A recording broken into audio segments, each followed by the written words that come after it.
Okay, so Rubin Statham, well, here in New York and Manhattan, you played in the US Open qualifying. What sort of experience was that after winning the tournament to get a wild card in? How was the actual tournament? Yeah, well, it was a long journey to kind of get that wild card into US Open.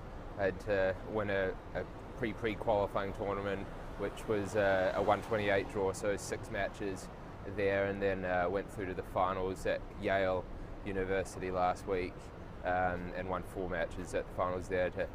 And then finished the final. Hopped in the car and came down to New York City, and then played the next day in US Open qualies. But yeah, it was a great experience and something I'll always remember. So I think it's something that you always want to do as a pro player, to play the Grand Slams, and it was good to be able to play my first Grand Slam in New York. And the venue itself, playing at the US Open, it's even in qualifying, it's pretty chaotic, noisy, and it's kind of New York, isn't it? Yeah, it's something completely different. Like, kind of all the tennis etiquette was thrown out the window almost, and you had people walking down the sides of the courts and chatting, and there's planes coming above, and it's a real noisy, but great energy. It was a great vibe there, and tons of energy. So it was different, but it was a fun experience. And looking towards Davis Cup, not too far away, do you remember the first time you played for New Zealand, when it was? It was a long time ago. I think 12 years ago, 11, 12 years ago. And I think my first tie was actually in Auckland. I think we played Kazakhstan. But yeah, that was a while ago. So I think this is my 26th tie coming up, and exciting to get the record of the most ties played for New Zealand. That's exciting, something I wanted to achieve.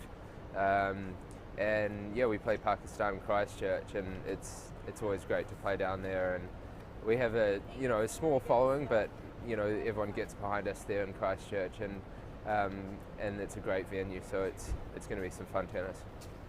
Do you have one particular match or one particular tie that you remember in all that time you've played? Is there something that sort of stands out for you? Well, I think when we played Thailand in the Group 2 final, that was a big one. We'd been in Group 2 for a long time, and we beat Thailand in the 5th and deciding rubber, which I won, and that was a very special moment for me, winning that tie, and for us to move to Group 1, and we've stayed there ever since. So I think that was one of the more special moments in Davis Cup. I think there's been lots of crazy stuff happen. I snapped my thumb playing China once, and finished the match with a snapped thumb. There's tons of crazy things that have happened over the years in Davis Cup, but probably the most enjoyable was winning that Group 2 final against Thailand. And finally, looking at the remainder of the year, what are your plans after Davis Cup? After Davis Cup, I'll probably go back to the States and play the tournaments there.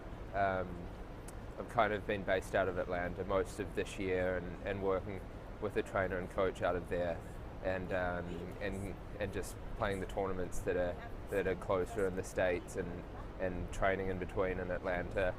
And it's been good to have a training environment there that I can bounce back and forth in between tournaments. So yeah, that's probably what I'll continue to do after Davis Cup.